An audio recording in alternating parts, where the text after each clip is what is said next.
MCS Group ер нь бол дэлхийн хөгжлийг Монгол гээд дэлхийн брэндүүдийг Монголдо үйлдвэрлэдэг, импортыг орлох үйлдвэрлэлүүдийг эрхлээд айгу олон жил болсон туршлагатай.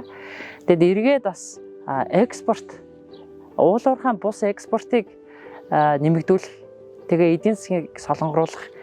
Тэр дундаа хамгийн боломжтой нь бол хөдөө аж ахуй гэдэг нь хин хөнгөө мэдж байгаа. Тэгэхээр Монголынхон хөдөө аж ахуйн тэр дундаа мал аж ахуйн гаралтай бүтээгдэхүүнийг экспортлох, олон улсын стандартад нийцсэн, нэмэн өртөг шингэсэн, үн цэнтэй, эрүүл ахуйн стандарт хангасан ийм махыг олон улсын зах зээлд гаргахыг зорж энэ төслийг анх эхлүүлсэн. Бэлчээрийн Монгол бярууг нэгсэн 14-өөс 24 сартай бярууг худалдаж аваад одоо энэ дарж байгаа хөхрийнхээ аж ахуй дээр боордоод энэ 150 оног орчим боордоод 150 болон түүнээс дээш хугацаанд боордоод тэгээ зах зээлдээ одоо эрүүл эмийн үлдэгдэлгүй таран гантгэлсэн ийм чанартай ийм нэг стандартын голоц бүхий юм ахыг нийлүүлж байгаа юм аж ахуй. За энэ төслийн бүтээн байгуулалтанд бол дотоод гадаадын 670 гаруй аж ахуй нэгжээс бид нар бараа үйлчлэгийг хүлээж авсан, худалдаж авсан байдгийг. 100 гаруй тэрбум төгрөгийн бараа үйлчлэгийг худалдаж авсан байгаа.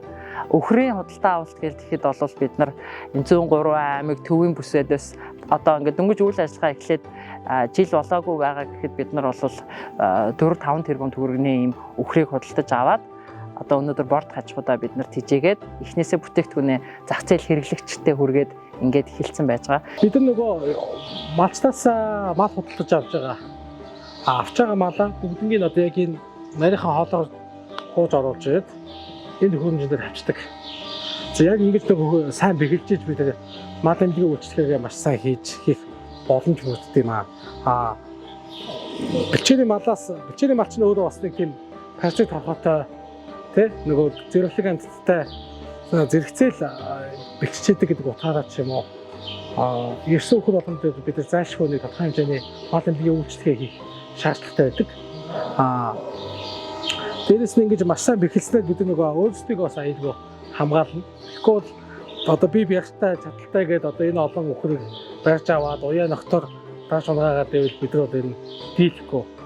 Тийм учраас энэ Канадаас ийм RQP хөрөмж бас авчаад ашиглаад явж байгаа. Яг эндээ бид бүртгэлжүүлэлтээ хийгээд тэгээд вакцинжуулалтаа хийгээд туулга фасилитэс бүтээгдэхүүнүүдээ хийгээд эмээ зүгөө зургийн дараад системд шивээд нэг өхөр авахд бараг 5 орчим минутын ажил болдог хамгийн багадаа. Тэгээд явуулаад дараахыг авдаг ч юм уу. Ийм ажлаатай ийдтэй. Тэгэхээр бид нар ингээ өхрөө өдөр ингээ хараад 70% ч юм уу 60%, за заримдаа 80% ингээ тайминг хэвтчихвэл энэ яг тавлаг байдал мөн байна. Бүрдэж байна. Манай өхөр өлсөөгүй байна, цангаагүй байна. Дээрээс нь одоо айц хүчсэх байна тий. Яг ингэж одоо тайван амарч явах үедээ өхөр маань яг жингээ нэмээд яг жинхэнэ нөгөө стандартын сайн бүтээгдэхүүн бий болно гэж ойлгож байна. За манайх энэ дунджаар бяруу 180-аас 260 кг-тэй манай дунджаар орж ирдээ. Тэгээд 5 сарын дараа гарахтаа нэг 400-аас 600 хүртэл кг нэмсэн юм рекордууд байгаа.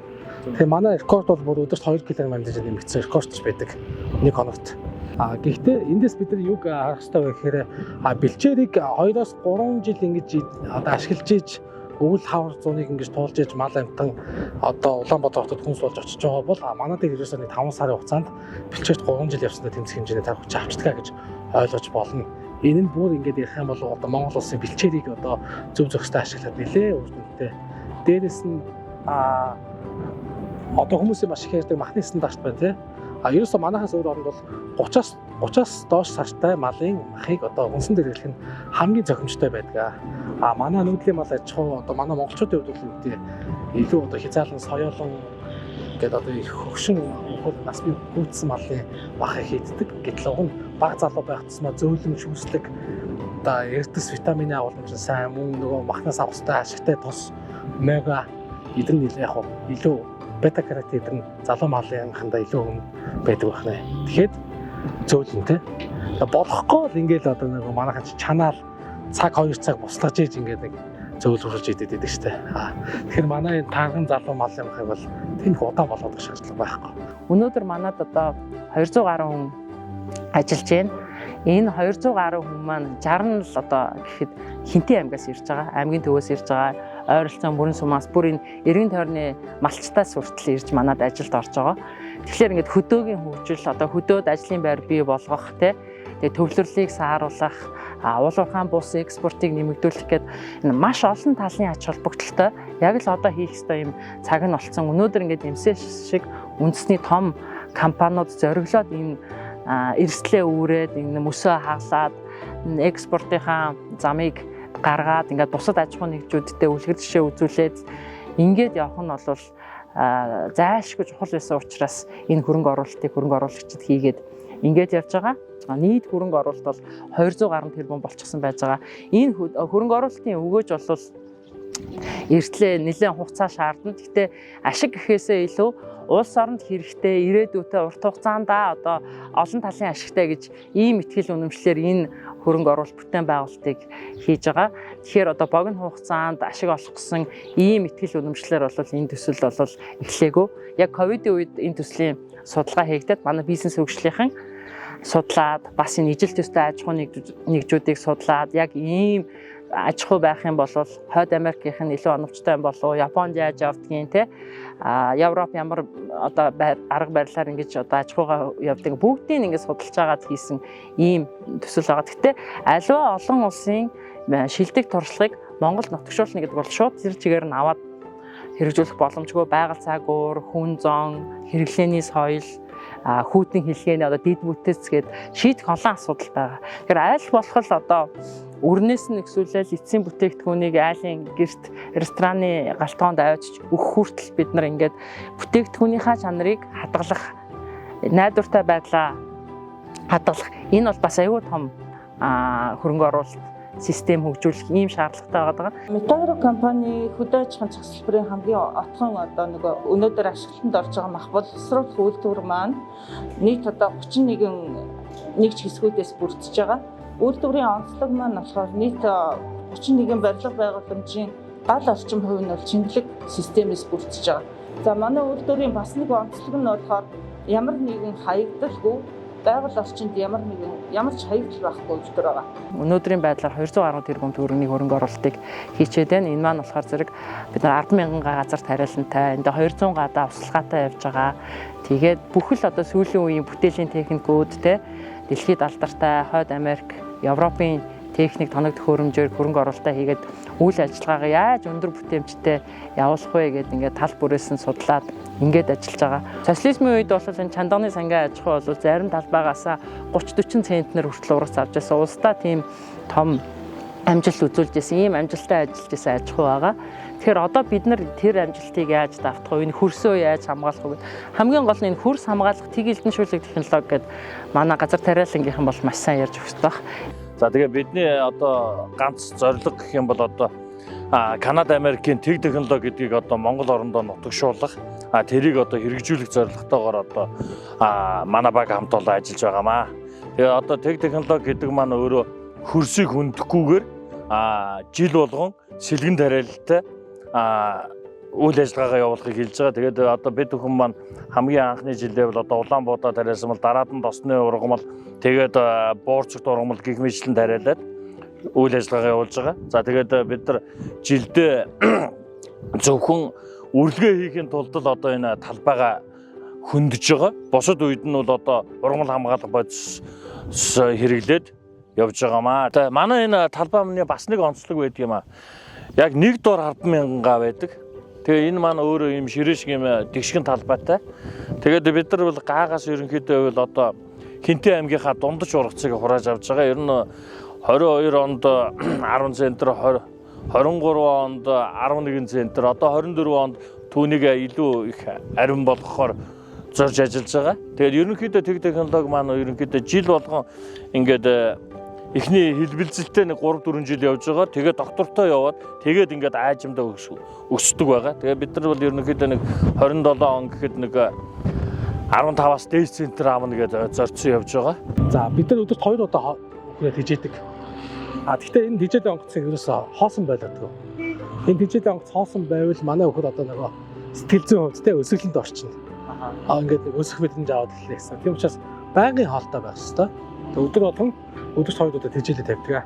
За манай хижээл бол одоо нөгөө Улаанбаатар 10, Улаанбаатар руу дагш. За Эрдэс минерал. Ерөнхийдөө ийм дөрвөн төрлийн маш энгийн. Одоо боошны гэхээр манай охин ч жоо буруу ойлгоод бараг л одоо нэг юу тий одоо байглаас гажуудсан зүйл гэж ойлгоод байдаг л да. Үгүй. Уг нь бол энэ зөв Улаанбаатар аруу чинь Монгол орныхоо энэ өвчин шимтэй хөрсөнд л багцсан. Тэгээ Монгол орныхоо хөрийг Монгол орныхоо хөрсөнд урсан хичээлээр нэжээгээл монголчуудад барьж байгаа ийм аргачлал юм уу да. Бас уламжлалт махны үйлдвэрүүдээс одоо Монголд баригдсан байгаа махны үйлдвэрүүдээс арай нэг илүү онцлог гэх юм бол манайх жижиг хөргөөрүүд чингэлгээ системээр холбогдсон учраас өдөрт хэдэн одоо мал төхөөр нь тэрэндээ тохирсон байдлаар чингэлгүүдээ асаагаад эрчим хүчний маш хэмжигтэй ажиллана. За ялангуяа орон нутагт бол эрчим хүчний тасалдал их байдаг учраас бид нар тэндээс бол маш бага хэрэглээгээр бол үйлдвэрлэлээ зохицуулах боломжтой.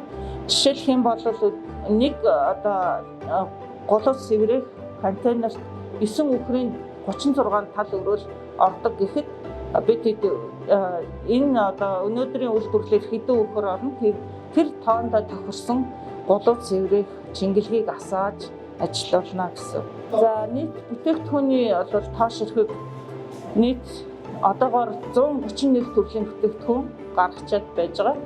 За одоо тэрийг манай Prime бүтээгдэхүүнээр одоо хэрэглэгч маань таньж хэлж байгаа баха. Энэ одоо ингээ өхрийнхээ нүдийг хараад энэ өхөр маань хэр байна гэдгийг нь баргалаа унших хэвээр. Өглөө болгон ингээд манай залуучууд ирэх хашаанууд дундуураа яваад услуурынхаа ажиллагааг шалгаад дээрэс нь өхрнүүдээ ингээд хөл гарна бэртэж гэмтэж нүд амн өвтчих үү ямар нэгэн өхөр өвтчих үү хэвэн бос үзүүлэлтүүд юу вэ бүгдийг хараад шүүгээд явдаг. Тэгжиж энийг одоо пен чекинг буюу өдөр болгон хашааны үзлэг шалгалтаа хийгээд одоо манай нөгөө копи залуучууд энэ чинь морин унаал ингээл хашаагаар орол хэсэл явна да. Бас гоё ажилчтай амттай амьд амьттай харьцаад те. Манай хүмүүс бол тайван байна. Сайхан байна уу? Татгалан байна энэ уурт тэжээлээ идэж бараагүй байна. Тэгэхээр эдгээр одоо өсөөгөө л гэж ойлгож байна. Энэ чандганы тал бол 1977 онд анх одоо чандганы сангийн аж ахуй гэж байгуулагдчих. Тэр үеийнхээ 1 сая төгрөгийн ийм хөрөнгөтэй ийм сангийн аж ахуй байгуулагдчихсэн юм байлээ. Тэгээ өнөөдөр ингээд 47 жилийн дараа ахаад ингээд энэ чандганы тал сэрээд одоо бид нар 10,000 га газар тариалан гэдэг бол тухайн үеийн чандганы сангийн аж ахуй 22,000 га эргэлтийн талбай бол яг 50% байж байгаа. Тэгэхээр бид нар энэ талд орчин үеийн технологи, техникийг нутагшуулад хүн нь хөгжөөд ингээд энэ бүтээн байгуулалтыг босгоод бүтээлийнхаа үр дүнг үзээд явах юм бол Монгол улсын хөдөө аж ахуйн салбарт чухал үе хаалга нээх, экспортын гарц нээх ийм том утга учиртай, том зорилготой амаргүй ийм даван дээр манай хамт олон бол айгүй зоригтой байж байгаа.